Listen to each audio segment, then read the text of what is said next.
강의를 시작하겠습니다. 오늘 식강은 온라인 예배와 초상권 저작권인데 사실 특별히 온라인 예배에 관한 것보다는 우리가 일반 이제 초상권 저작권에 관한 얘기를 좀 알아두는 게 우리 교회에 여러 가지 문제를 일으키는 거를 좀 예방할 수 있다 하는 차원에서 준비를 했습니다. 함께 볼게요.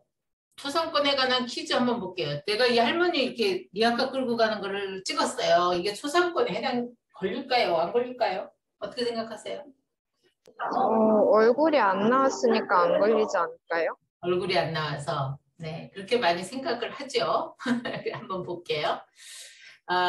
여기서 이제 퀴즈인데 초상권은 얼굴만 보호하는 권리다. 따라서 뒷모습을 찍는 것은 초상권 침해가 아니다. 이게 이제 사진에 관한 설명이겠죠? 맞는지 틀리는지 저도 모릅니다. 이따 봐야 됩니다. 그리고 또 사진 찍는 것에 동의를 받았다면 내가 찍은 사진은 내가 마음대로 활용할 수 있다. 맞냐 틀리냐.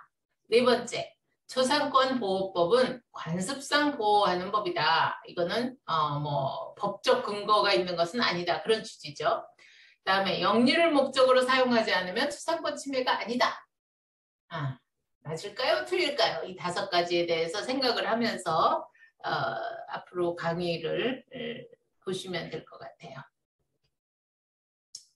자, 사진과 초상권에 관한 판례 한번 보겠습니다. 초상권이란, 이건 이제 판례에 나온 얘기예요. 사람의 얼굴은 물론이고 사회 통념상 특정임을 식별할 수 있는 신체적 특징에 대해서 동의 없이 촬영되거나 그림 묘사, 공표되지 아니하며 영리로 이용되지 않을 권리를 말한다. 초상권이 얼굴은 물론이지만 꼭 얼굴을 찍지 않는다 하더라도 사회 통념상 특정인임을 식별할 수 있는 신체적 특징에 대해서 동의 없이 촬영되는 건 물론이고 그걸 그림으로 묘사되거나 또 묘사된 것이 이게 공표되어서도 안 되고 영리적으로 이용되지 않을 권리를 말한다. 그런데 여기서 사용 목적에 따라 동의가 있었다고 해도 초상권 침해가 되는 경우도 있다. 그리고 이 초상권이라고 하는 것은 우리 헌법 10조 1문 모든 국민은 인간으로서의 존엄과 가치를 가지며 행복을 추구할 권리를 가진다라고 하는 것과 헌법 제17조 모든 국민은 사생활의 비밀과 자유를 침해받지 아니한다 하는 것에 해당이 되는 겁니다. 대충 앞에 그 5가지 질문에 대한 답은 어느 정도는 좀 잡혔죠? 그러면 이제 초상권 침해 금지 및 방해 예방 청구에 관한 대법원 판례 2021 7월 21일 선고 2021 다 2191116 판결입니다. 요거는 이제 모델에 관한 그 초상권 침해에 관한 건데요. 사실관계를 먼저 볼게요. 모델 갑이 장신구의 온라인 판매업을 영위하는 을회사와 촬영한 사진의 저작권 및 사용권은 회사에게 있고 을회사에게 있다는 거죠. 그리고 회사는 그 촬영본을 인터넷에 게시 및 출판할 수 있지만 그렇지만 사진의 초상권은 모델 갑에게 있다. 이렇게 이제 계약을 했어요. 따라서 촬영한 것을 제3자에 대해서 상업적인 제공을 하거나 2차 가공을 하는 건 안 된다. 그리고 상업적 활용물 제3자에 대한 제공이 필요하다면 상호간에 그러니까 갑과 을 간에 협의해야 된다라고 하는 촬영 계약을 체결하면서 이 촬영한 사진의 사용 기간에 대해서는 두 사람 다 정하지가 않았어요. 계약서에 없습니다. 근데 여기서 이제 분쟁이 뭐가 된 거냐면은요, 을 회사가 자신이 판매하는 장신구를 착용한 갑모델의 사진을 촬영한 후에 그 사진을 제3자가 운영하는 쇼핑몰에 게재해서 사용하는 것에 이게 동의가 된 거냐? 이게 첫째고, 두 번째, 갑모델이 을회사가 판매하는 상품을 광고하는 목적을 위해서 상업적으로 사용하는 것에 동의를 한 걸로 볼 수 있냐? 세 번째, 촬영 계약의 그 내용에 기한의 제한이 없으니까 을회사의 제품을 파는 동안 을회사는 사진 사용권을 계속 쓸 수 있는 거냐? 하는 거. 이 3가지가 여기서 이제 이 소송에서 쟁점이 됐습니다. 이것에 대해서 원심, 제가 이거 말씀드렸죠. 대법원 판례에서 원심이라고 하면 서울고등법원 판례를 얘기하는 겁니다. 서울고등이 아니고 고등법원. 고등법원이 서울에만 있는 것은 아니니까. 그래서 이제 우리 이게 이제 서울고법에서 2021년 2월 4일 선고된 2024 90182845 사건에서는 의뢰사는 간 모델에게 이 사건 사진이 의뢰사의 상품의 판매를 위해서 사용된다는 점은 이미 고지했다. 그건 우리가 아까 계약서에 나와 있었죠. 그렇죠? 상품 판매를 사용되는 건 고지한 걸로 봐야 된다. 그렇다면 의뢰사가 촬영의 목적인 장신구를 등의 상품을 판매하는 동안이 이제 이 사용 그러니까 의뢰사 상품의 판매를 위해 사용된다는 점을 고지했다면 그 상품을 판매하는 동안에는 기한의 제한이 없이 이 사건 사진을 사용하는 것을 허락했다는 걸로 봐야 되지 않냐.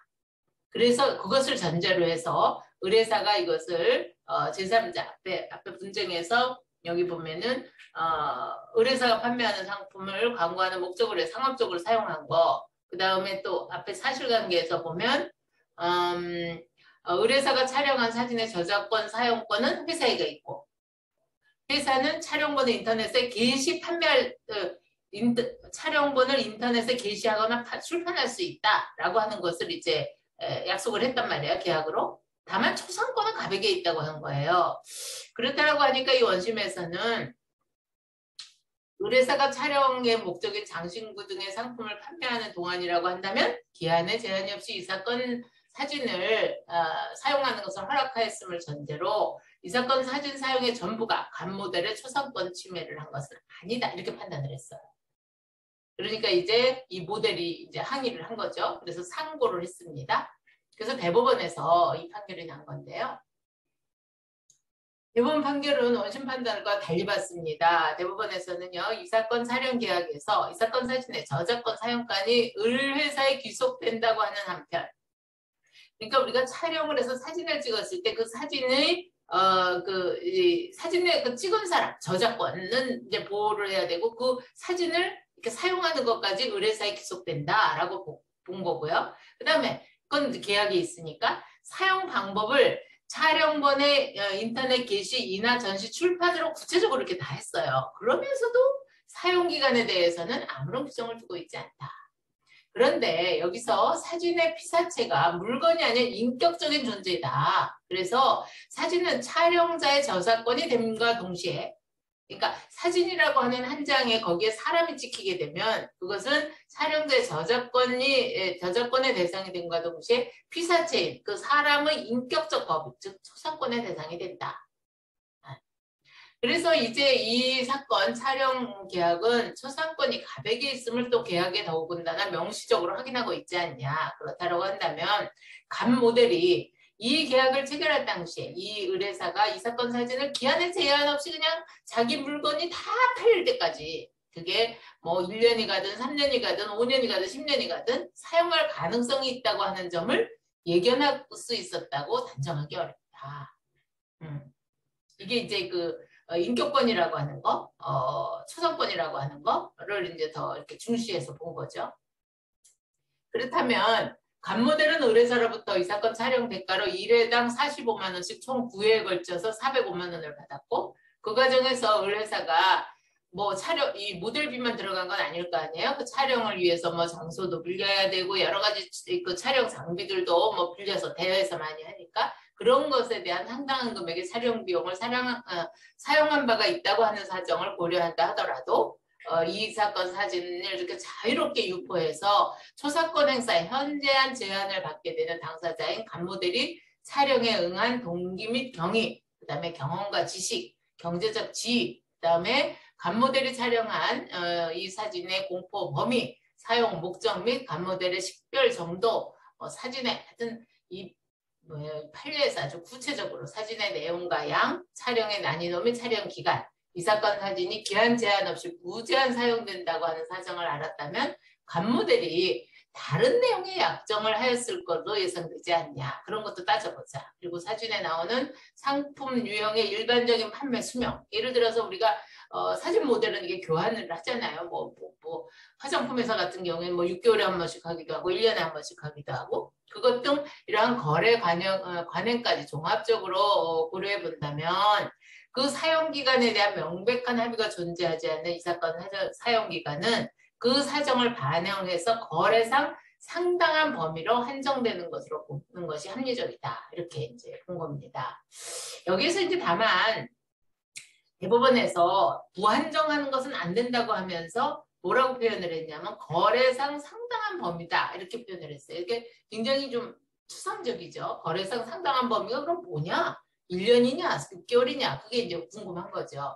그런데 거기에 대해서 우리 대법원은 이렇게 해놓고 나면 거래상 통상 뭐 모델은 뭐 1년에 한 번씩 바꾼다든가 다른 모델의 경우에는 계약 기간을 뭐 1년씩으로 한다든가 이런 것들을 이제 일흥의 기준으로 삼게 되죠. 그래서 대법원에서 일단 그것을 다시 찾아봐라 하고 원심에 다시 이 사건을 보내서 파기환송한 그런 사건입니다.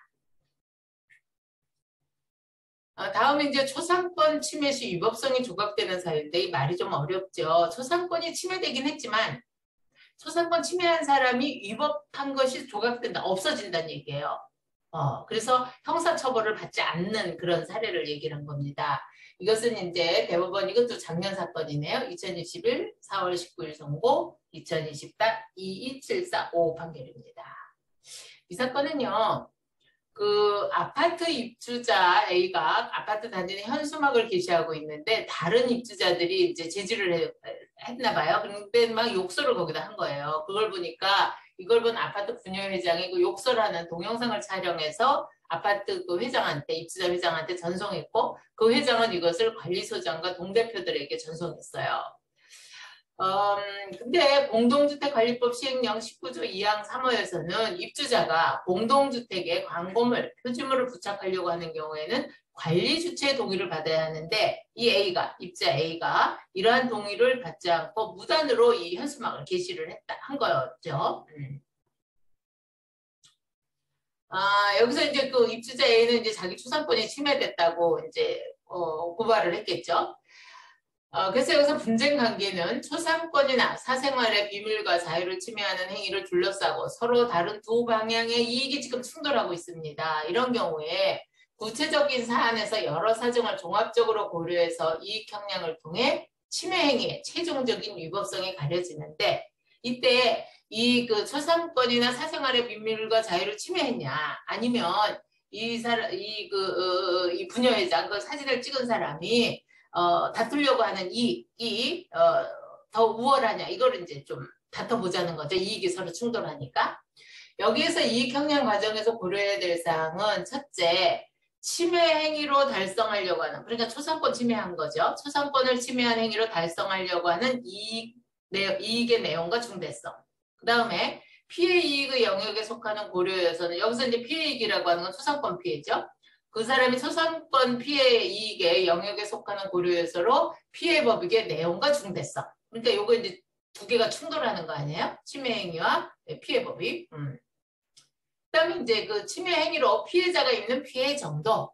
그다음에 피해의 이익을 보호할 가치가 얼마나 크냐. 이것까지 이제 다 이익 형량을 따져보자는 거죠. 두 개 충돌하는 그 법익 중에서 어떤 것이 더 우월한가를 따져보자 하는 겁니다. 이것에 대해서 우리 대법원은요. 원고가 게시한 현수막 내용은 보니까 관리 주체, 아파트 관리 방법에 대한 반대의 의사표시로 자신의 주장을 입주자들에게 널리 알리기 위한 거였다. 그리고 이러한 공적 논의 장에 나선 사람은 사진 촬영이나 공표에 묵시적으로 동의했다고도 볼 수 있다. 왜 그러냐면은 원고가 자기가 현수막까지 걸어서 아파트 그 관리 주체들의 관리 방법에 대해서 이게 잘못됐다 막 이렇게 얘기하는 건 여러 사람에게 알리려고 하는 거 아니냐. 그래서 이렇게 공적 논의의 장에 나섰다고 한다면 그걸 사진 찍고 공표하고 하는 거는 이거는 묵시적으로 자기가 오히려 더 알리고 싶어 하는 거 아니냐 이런 취지로 본 거죠. 그래서 이제 원고에 대한 이 사건 동영상이 관리 주체의 구성원에 해당하는 관리소장과 동대표들에게만 제한적으로 전송됐다. 이런 사정을 고려해 본다면 원고의 현수막 게시 장면을 촬영한 것은 그 행위 목적의 정당성, 그 다음에 수단과 방법의 보충성, 상당성 이런 것을 탐색할 때 원고가 수인하는 범위에 속한다. 그러니까 원고가 그건 참아야 된다. 그러니까 두 가지죠. 하나는 공적 논의에 나섰으니까 이 촬영하고 뭐 이거를 알리는 거예요. 묵시적으로 동의했다고 봐야 된다. 그 다음에 이 침해를 한 사람이 이걸 뭐 많이 여러 군데 유포한 것도 아니고 관리주체 구성원에 해당하는 관리소장과 동대표들에게 제한적으로 꼭 전송했다라고 한다면 여러 가지 수단과 방법의 보충성, 상당성, 뭐 그런 목적의 정당성 이런 거를 봤을 때 원고의 법익보다는 이쪽 법익을 더 보호해야 된다. 그러니까 비슷하다는 얘기죠. 그래서 원심이 여기에서 원심도 이제 고등법원이겠죠. 원심이 초상권 침해의 위법성을 조각하는 법리를 이제 원심에서도 원고의 손을 들어주지 않으니까 원고가 이제 대법원에 상고를 한 거거든요. 그러니까 원심에서도 그 위법성을 조각하는 위법하지 않다 하는 그런 법리를 오해하는 판결에 영향을 미친 잘못이 없다 이렇게 봤습니다. 그래서 여기에서는 그럼 우리가 이런 불법행위, 여기서 이제 민사청구를 한 것 같아요. 원고 피고하니까. 그래서 민사청구에서 불법행위 성립 요건을 한번 볼게요.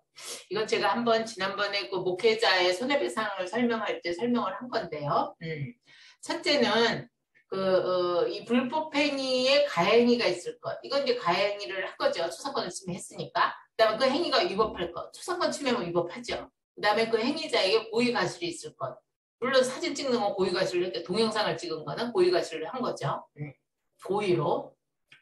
그 다음에 이제 행위로 인해서 손해가 발생할 거. 이 손해는 뭐냐면은 아까 말씀드린 대로 초상권이 침해됐다는 손해. 그 다음에 가해와 손해 발생 사이에 인과관계 있는 거고 가해자는 당연히 뭐 성인으로 책임 능력이 있는 거예요. 그런데 여기서 뭐가 없다 그랬어요? 아까 위법성이 조각한다. 위법성이 조각된다. 그러니까 그 행위의 위법성이 아까 앞에서 이것은 원고가 수인할 범위이기 때문에 이것은 어떤 그 행위의 목적의 정당성, 수단 방법의 보충성, 상당성을 참작했을 때 위법성이 사라진다. 위법성을 없이 한다. 그래서 요 두 번째 위법할 것에 위법성이 조각되는 사유로 여기에서는 손해배상 책임을 지지 않아도 된다는 겁니다. 자, 앞에서 5가지. 첫 번째, 초상권은 얼굴만 보호하는 권리가 아니다. 따라서 뒷모습을 찍은 것이 그 사람의 신체적 특징을 나타내서 식별할 수 있다면 그것도 초상권 침해가 된다. 다음, 사진 찍는 것에 동의를 받았다 하더라도 내가 찍은 사진을 공표하거나 타에 사용하는 경우에는 그에 대한 동의를 또 별도로 받아야 된다. 내 사진 찍어도 돼요 했다고 내가 그 찍은 사진을 막 내 유튜브에도 올리고 내 그 페이스북에도 올리고 막 그런다. 그거 안 된다는 거예요. 그렇게 공표할 때는 그것을 동의를 받아야 된다. 그 다음에 초상권 보호법은 앞에서 본 거와 마찬가지로 헌법 10조 1문 그 다음에 17조에서 보호하는 법이다. 또 이 초상권이라고 하는 것은 영리의 목적을 사용하지 않아도 침해가 된다는 겁니다. 다음 쉬어가는 코너인데요. 사람은 언제부터 사람이 되냐? 네, 한번 봅시다. 난자와 정자가 만나서 모체에 착상할 때 사람이다. 이때부터 사람이다라고 하는 모체 착상설이 있어요. 법조인들은 이 썰을 먹고 살기 때문에 이 썰이 많습니다. 그 다음에 잉태 후 36주가 지나면 40주가 다 안 차도 세상에 나와서 생존할 수 있기 때문에 이때 36주만 되면 사람이다 라고 하는 설이 있어요. 36주 설. 다음에 이 태아가 세상에 나오려고 진통을 할 때가부터 사람이다. 진통설입니다. 모체에서 머리카락이 나오기 시작하면 그때부터 사람이다. 이게 이제 일부 노출설이에요. 그리고 모체에서 완전히 다 나와야 사람이지 그 전에는 태아다. 사람 아니다. 라고 하는 완전 노출설이 있습니다. 마지막으로 이 사람은 국가가 관리하는 거기 때문에 이 출생신고를 해서 공적장부에 올라가야 사람이지 출생신고를 하기 전까지는 사람이 아니다. 출생신고설 이런 설도 있어요. 우리 서세영 씨는 언제부터 사람이 됐다고 생각을 하시나요? 제가 이걸 봤었거든요. 형법 공부했을 때. 자연인이 될 때가 3번인 걸로 기억이 나는 것 같은데 잘 모르겠어요. 다르죠? 민법에서는 완전 노출설 5번을 택해요. 아, 진짜요? 완전 노출설 민법에서는. 완전 노출설. 그러면 5번 모체에서 완전히 나왔을 때 자연인으로 되는 건가요? 민법에서. 네. 형법에서는 이제 그 완전 노출이 되기 전에 뭐 영아 살해죄도 있고 낙태죄도 있고 여러 가지가 있잖아요. 낙태죄, 영아 노출죄, 그다음에 뭐 사람이 된 이후부터 살인죄 이렇게 되는데 민법에서는 아무튼 완전 노출설 모체에서 완전히 나왔을 때부터 사람으로 봅니다. 알겠습니다. 네, 사람은 언제부터 사람이냐? 짠! 민법 3조. 사람은 생존하는 동안 권리의무의 주체가 된다. 라고 했는데 정답은 완전 노출 시 5번이다. 여기에서 이제 또 저작권 퀴즈 들어갑니다. 저작권 퀴즈는 더 많아요. 초상권보다. 첫째, 저작권은 저작물로 등록해야 저작권의 보호를 받는다. 두 번째, 내 블로그에 다른 사람의 웹사이트 주소를 링크하는 걸로는 저작권 침해가 아니다. 세 번째, 음란 영상물은 위법이기 때문에 저작권 대상이 아니다. 다섯 번째, 영화 감상 중 감동적인 몇 장면을 찍어서 보관한 거. 이거는 뭐 저작권 침해겠냐. 다섯 번째, 손흥민이 골이 나는 장면을 찍어서 휴대폰에 저장했다. 이게 저작권 침해냐 아니냐. 여섯 번째, 싸이의 말춤을 유치부 아이들에게 가르쳐서 경연에 참가하게 했다. 이건 어떠냐. 일곱 번째, 유명 연예인의 캐릭터를 찍어서 인스타그램에 올렸다. 여덟 번째, 최근에 지은 멋진 건축물을 찍어서 여행 유튜브 썸네일로 사용했다. 아홉 번째, 인터넷에서 다른 사람이 찍은 사진을 공유해서 교회 프로필로 사용했다. 열 번째, 광고 영상을 휴대폰 카메라로 찍었다. 어떨까요? 네. 이것도 저작권 침해 강의가 끝날 때쯤이면 대부분 답이 나옵니다. 자, 저작권법 1조 목적입니다. 저작자의 권리와 그에 인접하는 권리를 보호하고 저작물의 공정한 이용을 도모함으로써 문화 및 관련 산업의 향상 발전에 이바지함을 목적으로 한다라고 했어요. 그러니까 저작자 권리는 물론이고 이와 인접하는 권리까지 보호하는 겁니다. 아까 그 초상권은 이렇게 단독 법률이 있는 건 아니었죠. 헌법이라고 하는 가장 높은 법에서 추상적으로 보호되는 거였지만 저작권에 관한 것은 이렇게 단독 법전이 따로 있어요. 저작권법에서. 그리고 이제 저작권의 그 정의를 보면 저작물이라고 하는 것은 인간의 사상 또는 감정을 표현한 창작물을 저작물이라고 하고 저작자는 저작물을 창작한 자겠죠. 그래서 마찬가지로 저작권의 발생 시기는 우리 10조 저작권법 10조 2항의 무방식주의예요. 그러니까 저작자가 그 저작물을 딱 만들었을 때 그때 이 저작권은 발생하는 거지 이것을 뭐 어디다 등록을 한다든가 제가 앞에서 쉬어가는 코너에 사람이 언제부터 사람이냐 라고 했을 때 사람은 출생신고할 때부터 사람이다가 아니다 하는 거를 여기서 설명을 하는 거예요. 이걸 보기 위해서 앞에 것도 그냥 재미로 한번 본 건데 저작권도 마찬가지라는 거죠. 내가 사진에 대한 저작권은 사진을 찍는 순간 시에 대한 저작권은 내가 시를 다 끝내는 지은 순간 영화는 어떻게 영화 촬영을 다 해놓는 순간 또 뭐 음악은 어떻게 해요? 음악을 내가 만든 그러니까 뭐 음원이면 음원을 뭐 녹음해서 공표했대라든가 뭐 작곡 같은 건 어떨까요? 그 작곡의 오선지에다가 이 작곡을 내가 하고 한 그 순간에 이 저작권이 발생하는 거죠. 어디에 꼭 뭐 등록하거나 이런 걸 따지지 않는다는 겁니다. 그래서 이걸 구체적으로 우리 법을 보면 저작권 10조 2항에는 저작권은 저작물을 창작한 때부터 발생하며 어떠한 절차나 형식의 이행을 필요로 하지 않는다. 이걸 이제 무방식주의라 그래요. 무형식주의, 무방식주의. 앞에서 본 것과 마찬가지로 저작물은 인간의 사상 또는 감정을 표현한 창작물이고요. 여기서 창작물이라고 하면 완전한 의미의 독창성은 아니라도 적어도 단순히 남의 것을 모방하는 것이어서는 안 되고 사상이나 감정에 대한 저작자 자신의 독자적인 표현을 담고 있어야 된다. 이것은 확고한 판례고 원형되는 판례입니다. 그러니까 내가 찍었다고 다 저작권으로서 보호받는 건 아니다 하는 거예요. 그래서 저작자 자신의 어떤 독자적인 표현. 요거는 조금 이따 사진에 가면 아주 상세히 볼 수가 있어요. 그다음에 이제 우리 그 저작권법 5조 1항에는 2차적 저작물을 또 보호하는 게 있습니다. 이것은 뭐냐면은 원 저작물을 기초로 해요. 근데 원저작물과 실질적 유사성은 유지하면서 이것이 사회 통념상 새로운 저작물이 될 수 있을 정도의 수정, 증감을 해서 새로운 창작성을 부여해야 된다. 그래서 단 2차적 저작물의 보호는 그 원저작물의 저작자의 권리에 영향을 미치는 것은 아니다. 그래서 원저작물의 저작권도 인정이 되고 보호를 하면서도 2차적 저작물은 그 자체로서 또 보호를 받을 수가 있다는 거죠. 이건 이제 뭐 대부분 판례가 하나 나온 건데요. 예를 들어서 갑이 밀가루 체험놀이 가루야 가루야라고 체험전 공연을 기획안을 창작해서 진행 중인데 을이 이걸 보니까 좀 이게 좀 괜찮아 보이는 거예요. 그러니까 을도 밀가루 체험놀이를 주재하는 유사한 체험전을 진행해서 갑 회사의 저작권을 침해했다고 주장하면서 이제 이 갑 회사가 손해배상 청구가 들어온 겁니다. 이것에 대해서 우리 법원은요. 의뢰 체험전은 각 회사의 체험전 제작 의도가 구현되어 있는 중요한 구성 요소들의 선택과 배열, 그리고 그것에 대한 유기적 조합에 따른 창작적 표현 방식을 그대로 포함하면서 다만 약간 지역적인 것만 변경하고 있다. 그래서 이것은 각 회사의 복제권 등 저작 재산권을 침해했다. 그러니까 이제 그 의뢰사는 이게 자기들의 2차 저작권이다라고 해서 주장을 했는데 우리 법원에서는 그것을 안 받아들인 거죠.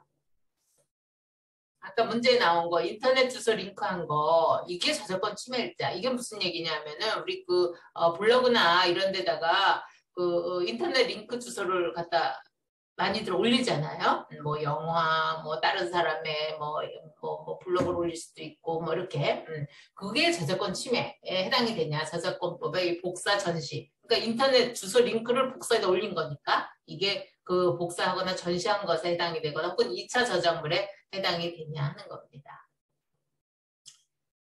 우리 법원에서 결론만 얘기하자면 우리 법원에서 확보한 판례는 아직까지 링크 주소만 올린 거 그것은 저작권 침해라고 보질 않아요. 그래서 공중송신권 침해 행위가 불성립한다. 이 공중송신권을 침해하는 게시물이나 그 게시물이 위치해 있는 웹페이지에 연결한 링크를 한 경우라도 공중송신권, 전송권 침해 행위의 구성 요건은 전송에 해당되죠. 공중송신에 해당되지 않기 때문에 전송권 침해가 성립하지 않는다는 것이 이제 대법원의 확고한 판례예요.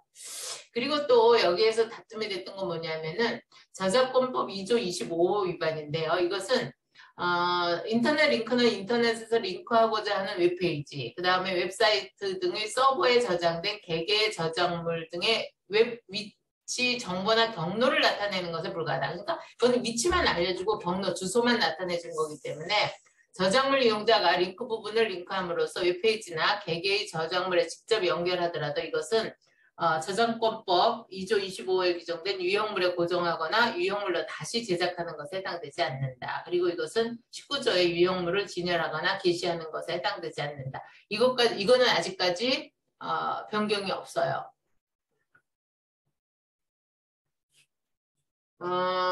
그리고 이제 또 이제 계속해서 인터넷 링크의 성질에 비춰본다면 인터넷 링크는 링크된 웹페이지나 개개의 저작물에 이건 새로운 창작성을 인정할 정도의 수장 증감을 가하는 것에 해당되지 않기 때문에 주소 갖다 그냥 올리는 거니까 그대로. 그래서 2차적 저작물 작성에도 해당되지 않는다.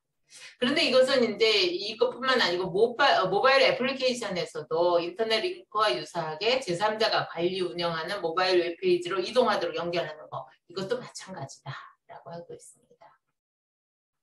다만 여기에서 이 저작자가 그 저작물을 공중송신할 권리를 가진 데가 18조에 있고요. 이 공중송신권은 저작재산권을 명시해서 이것을 그 저작재산권으로 이제 보호를 하고 있는데 이것을 침해한 자는 뭐 5년 이하의 징역 또 5천만 원의 벌금에 처하거나 이걸 병가할 수도 있다. 그래서 이 저작물을 이용하려면 원칙적으로 이 저작재산권자 이용 허락을 받아야 된다. 그래서 이용 허락 없이 고의로 저작물을 공중송승했다 하면은 이것에 대한 제한 규정 그리고 법정 허락에 해당하지 않는 한 침해가 돼서 벌칙 규정이 적용된다 했는데 이거는 내가 왜 보여주냐면요 그 링크 주소만 링크해 놓는 것은 제가 안 된다고 했는데 작년 9월 9일 날 판결이 하나 나왔어요. 이거는 뭐였냐면은 불법 사이트를 링크해 놓은 거예요. 그때 이제 방조범이 성립한다고 하는 거예요. 그러니까 이것에 대해서 그럼 앞에 판례하고 뭐가 다른 거냐? 앞에 판례나 이거나 불법 사이트를 했든 뭐 적법 사이트를 했든 주소만 링크한 건데 왜 여기에서는 형사상 방조범을 인정을 했냐 하고 이제 학계에서 갈등이 있었는데 아마도 법을 그러니까 저작권법에는 침해가 안 되지만 링크 주소를 해놓은 게 그러나 링크를 걸어놓은 게 저작권에는 침해가 안 되지만 이것이 이게 불법 행위인 것을, 그러니까 링크 행위자가 정보 및 공중 송신권을 침해한다는 사실을 충분히 인식하면서 그러한 침해 게시물에 연결되어 있는 링크를 인터넷 사이트에 영리적으로 계속적으로 이렇게 게시하는 등 공중 구성원이 개별적으로 선택한 시간, 장소에서 침해 게시물에 쉽게 접근할 수 있도록 하는 링크 행위를 한 경우에는 이것은 침해 게시물을 공중 이용에 제공하는 정범의 범죄를 용이하게 하기 때문에 이것은 공중송신권 침해의 방조범이 성립한다 해서 형사처벌을 한 경우예요. 그래서 이제 이거는 아마도 조금 이제 다툼의 소진이 있지만 그 취지는 불법 행위까지 우리가 그냥 허용해서는 안 된다라고 하는 기본적인 맥락에 있는 것 같습니다. 다음은 이제 음란물과 저작권인데요. 그러니까 음란물이나 이런 위법한 거 이런 것도 우리가 보호를 해야 되냐 하는 거예요. 저작권의 보호 대상은 그 저작물이 그 사상 또는 감정을 창작적으로 표현한 것으로 문학, 학술 또는 예술의 범위에 속한 것이면 다 보호되는 거지. 그게 윤리성이 있냐 없냐 이런 거는 문제되지 않는다. 그래서 그 내용 중에 부도덕하거나 위법한 부분이 포함되어 있다 하더라도 이것은 저작권법상 저작물로 보호받아야 된다 하는 건데요. 이거는 이제 어떤 사건이냐면은 일본 수사지가 이제 한국으로부터 누드 비장 사진을 일거 대공개라고 하는 제호로 이제 저작물이 거기 사진이 많이 올라갔나 봐요. 그 중에서 몇 장의 사진을 이 국내에 있는 기자가 갖다가 국내 사진 잡지에 전제를 했어요. 그러니까 당연히 거기서는 이제 자기 그 사진 저작권을 침해했다고 제소를 했겠죠. 거기에 대해서 이 작가는 아니 이거는 우리 법이 허용하지 않는 위법한 음란물인데 그것까지 보호를 해야 되냐? 내가 그거 침해했다고 그게 무슨 죄냐? 라고 따졌는데 우리 법원에서는 윤리성 여하를 따지는 게 아니다. 라는 겁니다. 그 다음에 이제 혹시 뭐 우리 서세영 씨가 뭐 보니까 그 유튜브라든가 이런 걸 촬영한다라고 하면은 이 카더라가 되게 많아요. 카더라. 이 카더라는 뭐냐면 이 알고리즘의 한계를 가지고 그래서 뭐 유튜브 보면은 뭐 이렇게 하면은 안 걸린다. 안 걸리는 비법들이 많이 나와 있어요. 뭐 음악은 뭐 몇 초까지만 뭐 3초까지는 쓰는 건 안 걸린다. 그다음에 영상을 좌우 반전시켜서 올리는 건 안 걸린다. 그다음에 영상 속도를 빠르게 하거나 느리게 해서 이렇게 조절하면 안 걸린다. 또 영상에 출처만 밝히고 사용은 허용된다. 이렇게 여러 가지 썰들이 있죠. 하더라라고 하는 거. 그러나 이것은 다 잡아낸다.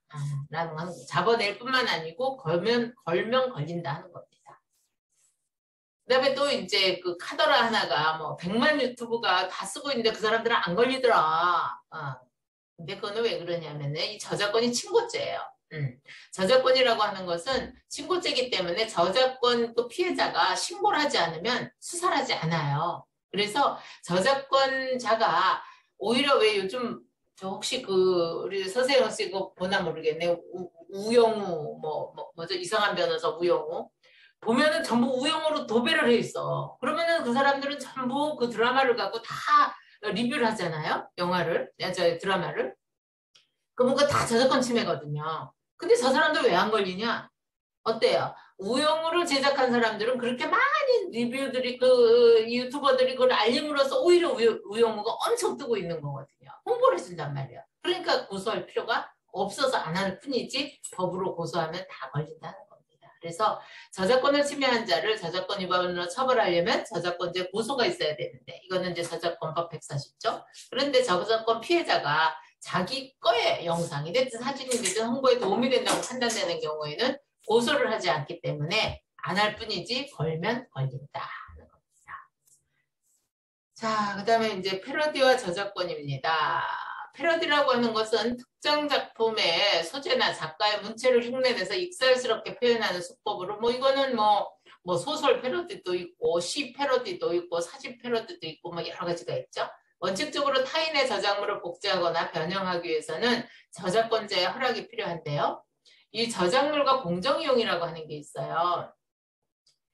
우리 저작법은 5조 5항에 보면 저작물의 공정한 이용이라 그래서 저작물의 통상적인 이용 방법과 충돌하지 않고 저작자의 정당한 이익을 부당하게 해치지 않는 경우에 보도, 비평, 교육, 연구 등을 위해서 저작자의 허락 없이 저작물을 이용할 수 있다. 그러니까 여기 딱 정해져 있어요. 보도, 비평, 교육, 연구 이런데. 그러니까 예를 들어서 교수님들이 이렇게 교육 자료로 쓰면서 어떠한 사진이나 이런 영상 자료를 썼다. 라고 하는 경우에는 이거는 공정한 이용에 해당될 수 있다 하는 겁니다. 저작권자 허락 없이 저작물을 사용할 수 있다라고 하는 저작권법에 의해서. 다만 이렇게 패러디를 하거나 비평을 하거나 교육에 쓸 때도 원 저작물의 비평 또는 풍자라고 하는 목적에 충실히 해야 되는 이런 직접적 패러디나 이 정치나 사회현상 패러디하는 거 많잖아요. 선거 때 되면 왜 이렇게 지난번에 누구 거기 무슨 선거에서도 보니까 나체 그림에다가 패러디를 해서 얼굴은 딴 사람을 올리고 해서 해갖고 그게 또 뭐 법정 소송이 되고 시비가 됐었는데 아무튼 그런 거 매개 패러디, 직접 패러디. 그러니까 일단 그게 어떤 사람의 명예훼손을 한다든가 하는 그런 거하고는 좀 그건 또 다른 법리죠. 그래서 저작자의 비평 또는 풍자라고 하는 목적에 충실해야만 이 공정한 이용에 해당이 된다는 겁니다. 이 사진과 저작권인데요. 이 사진과 저작권은 휴대폰 아까 문제 나왔었죠. 휴대폰 카메라 사진도 보호를 받느냐 하는 겁니다. 이게 실제 판결이에요. 촬영자의 개성과 창조성이 있다고 한다면 핸드폰 카메라로 촬영한 사진도 저작물에 해당이 된다. 이것도 다 보호를 해야 된다는 겁니다. 그다음에 이제 사진 저작권에 관한 판례는 2001년 5월 8일 판결인데 이게 20년 정도 됐지만 아주 디테일하게 잘 돼 있어요. 그래서 이거는 아주 지금도 그대로 원형되고 있는 그 판결문이에요. 사진의 저작권 보호 요건을 아주 이 판례가 아주 상세히 적어놨어요. 사진의 경우는 일단 피사체 선정, 내가 뭘 찍었냐, 그 다음에 구도의 설정, 빛의 방향, 빛의 양의 조절, 카메라 각도의 설정, 셔터 속도, 셔터 찬스의 포착, 기타 촬영 방법, 현상 및 인화 등의 과정에서 촬영자의 개성과 창조가 있으면 저작권에 의해서 보호되는 저작물에 해당이 된다 그랬어요. 그런데 재밌는 것은 여기서 그 사진 저작물을 부인하는 판례하고 이제 저작물을 인정한 판례를 하나 비교해서 보여드릴게요. 이건 이제 부인한 판례입니다. 법원에서. 피해자가 광고 사진을 찍었는데 그 내용이 뭐냐면 이게 이제 뒤에서 인정하는 판례하고 아마 이게 같은 건물에 식당도 있고 무슨 이렇게 휴식 이렇게 사우나 같은 것도 있고 그런 사진을 광고 사진으로 찍었나 봐요. 피해자가 찍은 광고 사진 중 일식 음식점 내부 공간을 촬영한 거 이거는 단순히 깨끗하게 정리되어 있는 음식점의 내부만을 충실히 촬영한 거다. 그렇기 때문에 이거는 누가 찍어도 비슷한 결과가 나올 수밖에 없는 사진으로 보인다. 그래서 이 일식 음식점 내부 공간 촬영한 것은 촬영자의 개성이라든가 창조성이 있는 저작물에는 해당되는 게 아니다. 이렇게 판시했습니다. 반면에 사진 저작물을 인정한 거예요. 이게 같은 텔에 있는 이제 여기는 휴식처인데 공공텔의 내부 전경 유리창을 통해서 저녁 해와 바다가 동시에 보이는 시간대의 각도를 선택해서 아마 서해바다인 모양이죠. 촬영해서 각도를 선택해서 촬영해갖고 편하게 쉬는 손님을 배치하고 그다음에 그걸 촬영한 것으로 그게 최상의 휴식 공간을 연출한 것으로 광고의 효과를 극대화한 촬영자의 개성과 창조성이 있다고 볼 수 있다라고 해서 이거는 이제 원심에서 둘 다 저작권을 인정을 안 했나 봐요. 일식 음식점 내부 공간 찍은 거, 이거 휴식처 찍은 거. 그런데 그 중에서 이거는 개성과 창조성이 안 보인다. 그런데 이 모모텔은 그 휴식 공간은 이거는 창조성이 있다고 봐야 된다라고 해서 원심 파기를 한 겁니다.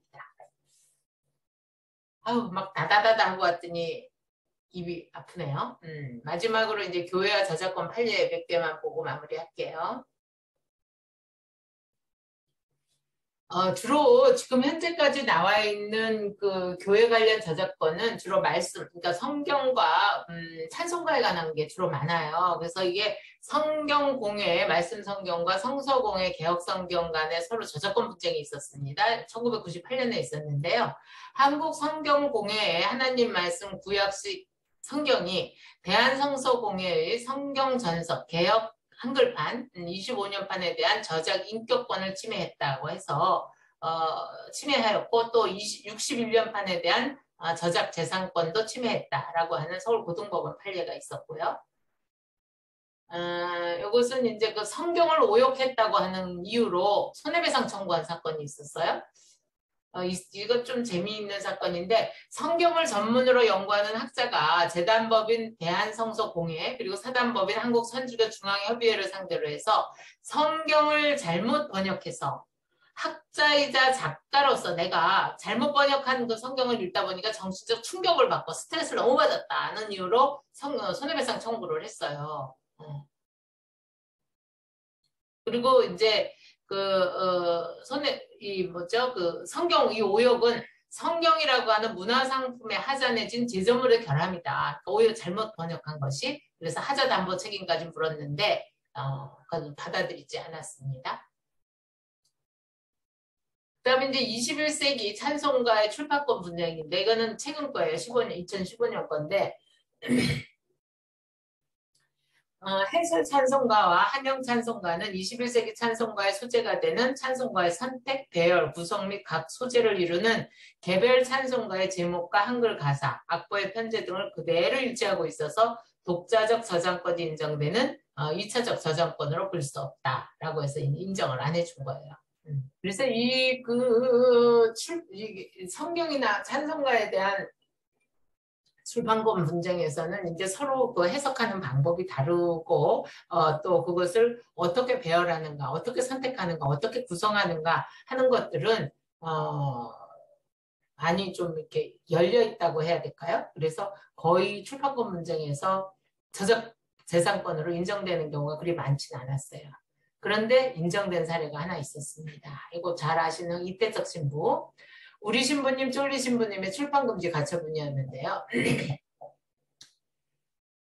그 이태석 신부가 그 아프리카 수단 지역에서 의료와 선거활동의 경험을 기술해서 출판한 서적을 무단으로 인용해서 어린이용 위인전에다가 이거를 실었어요. 뭐 의도는 그 이태석 신부의 그것을 이제 알리자 하는 그런 게 컸겠지만 일단 저작권법이 허용되는 정당한 인용에 해당되지 않는다고 봐서 이 출판금지 가처분을 받아들이는 사례입니다. 이렇게 해서 오늘 해야 될 강의는 다다다다 해갖고 원래 1시간 반짜리를 50분 만에 다 끝냈네요. 네, 다음 시간은 교회 분열과 형사 책임에 관한 거. 네. 혹시 서세영 씨 뭐 질문 있을까요? 네, 있어요. 저희가 요즘에 마커스나 어노인팅처럼 이제 찬송가를 다시 이제 약간 조금 리뉴얼 해가지고 올리잖아요. 네? 그럼 이제 찬송가나 원래 있던 찬양을 이제 다시 조금 현대화 해가지고 창작처럼 이렇게 보여주는 게 있어요, 유튜브에. 네? 그러면 그것도 잘 들리시나요? 나 잘 들려요. 네네네. 그래서 그것도 저작권의 침해가 되는 건지, 만약에 이제 그 저작물을 소유하고 있는 사람이 고소를 한다면은 그게 되나요? 리뉴얼 한 건데요. 리뉴얼을 그 정도면 결국 이제 편곡을 했다는 거잖아요. 네. 원곡을 편곡을 했으니까 그거는 아까 얘기한 2차 저작물이 됐잖아요. 네네. 2차 저작물로서의 어떤 창작성이 인정이 된다면 지금 이제 서세영 씨는 그게 자기 어떤 독창성과 아이디어를 갖고 작곡을 편곡을 한 거다라고 하면은 인정이 될 수도. 근데 그게 이제 결국은 뭐 다툼이 되면 법정에 서서 여러 가지를 따져보겠지만 그게 원곡하고 별 차이가 없다. 그러면 아까 사진처럼 인정이 안 된다고 볼 수도 있고. 근데 원칙적으로 이제 2차 저작물로서의 어떤 그런 가치, 창작적 가치가 인정이 된다면 그것도 얼마든지 보호를 받을 수가 있죠. 그렇군요. 알겠습니다. 감사합니다. 네, 오늘도 네, 좋은 저녁 되시고요. 네, 고생하셨습니다. 네.